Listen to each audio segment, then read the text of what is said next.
Hey there, it's Dan and Kona. Got another short, one of these short takes that we're trying to do here. The purpose of these is to have some sort of fast response to things that are coming up that we're hearing or seeing, and when we're so moved, we're gonna try these out.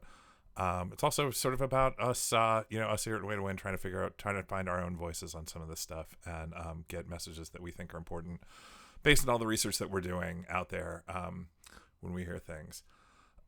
Wanted to talk today about a Bulwark episode that I listened to yesterday in the car, and it's really pretty frustrating. And this is Tim Miller interviewing Dan Osborn, and I was on vacation for a couple of days, and maybe just being out in the woods, just coming back to that, like had a little bit of a flip out. And not that I don't think Tim Miller's a bad dude. Obviously, he's like, you listen to him. There was an Iran take that I made me wonder, but like for the most part, like I think he wants a lot of the same things that we do. The Bulwark people they're doing good work. They're out there trying to figure out this problem that everybody's looking at Dems trying to figure this out. And Dan Osborn certainly is an interesting story. He ran in Nebraska. He ran 10 something points ahead of where Harris ran there by running as an independent and not running as a Dem. I think the issue here is that Tim sort of starts out in this kind of like a pretty long setup of the interview where he says, it's July, it's not even July, it's August. The next election is coming at us, and there's all these problems that the Dems have. The Dem favorability is currently at 30% nationally. What is it in Ohio? What is it in Texas? What is it in a place like Nebraska? It's got to be less than that. And he basically says his basic take is like Dems need to run people who are going to share the cultural resentments of the Trump voters. And he kind of doesn't get into it beyond that, but that's his basic take on what needs to happen. And I guess the reason I got so frustrated by this is look, we at Way to Win have spent the last since the election doing what I think is the best research program of anybody, left or right out there. I don't know what the right is doing. There's probably somebody in there doing like amazing research too, but like they're not public. Certainly the best public stuff, the best public that I'm aware, or the best research that I'm aware of on the left, in the broader Democratic left family.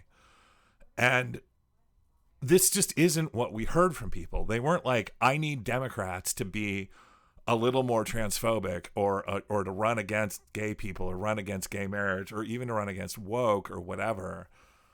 What was determinative in this election was this, the story that the right told was just, the they them ad was sort of the sort of the crux of this. And maybe it was the sort of strongest and clearest example that Democrats care about other people. They don't care about you. Right. And we knew that was coming. We were calling that the Charlemagne narrative back in March of 2024, early on, and we're trying to figure out how to debug it, putting it on people's radar, doing the best we could in our ads and in our approach and in our research to try to figure out ways around this. I don't know that we had some good ideas, some good takes on solving it. The campaign certainly never solved it. And I guess the reason I'm so frustrated is that I feel like what he's suggesting is not going to work. And you listen to this interview with Dan Osborn, I'm about halfway through it now.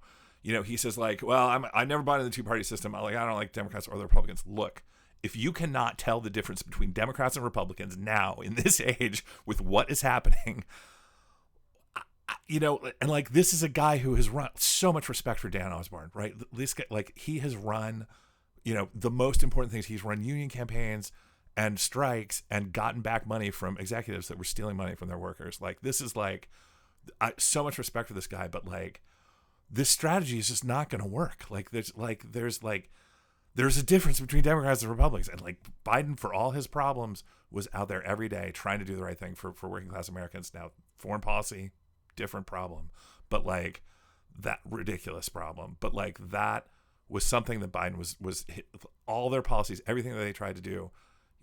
Inflation happened for sure because of COVID, because of everything. But like that, we had the strongest growth, the best job growth, and look at what's happening with jobs now. Is like this is the nightmare scenario, was that the Biden growth was going to come to an end, and it's going to be hard for a lot of people.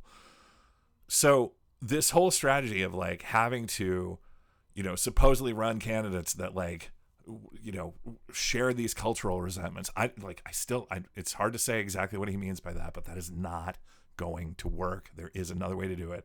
There's a message that will work, which is, look, the rich have taken $79 trillion from the rest of us over the past 50 years. And that didn't go to immigrants. It didn't go to school teachers. It didn't go to, government workers. It's not the fault of trans kids. It went to the very, very rich. And those people just got a gigantic tax cut.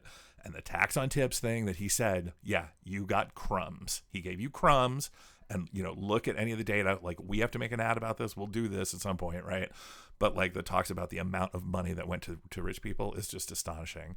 And it went to the 0.1%. And they're just continuing the cycle. And it's playing on cultural resentments, whatever. That's not going to work, And if we're going to run against the Democratic Party, we could. But we have to say it's not the Democratic ideas that got us into this mess. It is the right-wing ideas. It is Republicans. We have got to run against Republicans, and we have got to run against right-wing ideas and tell a clear story about why everything in this country feels so screwed up. And it's not because of Democrats. Just wanted to add one more thing about immigrants. The whole arc of this, of the interview that Tim has with him is sort of what you would expect. It's they talk about economics, and Tim, I don't feel like Tim really kind of knew what to do with the whole strike story, right? But it's amazing. It's great. You should listen to that because the story is super inspiring. And Dan's story is super inspiring.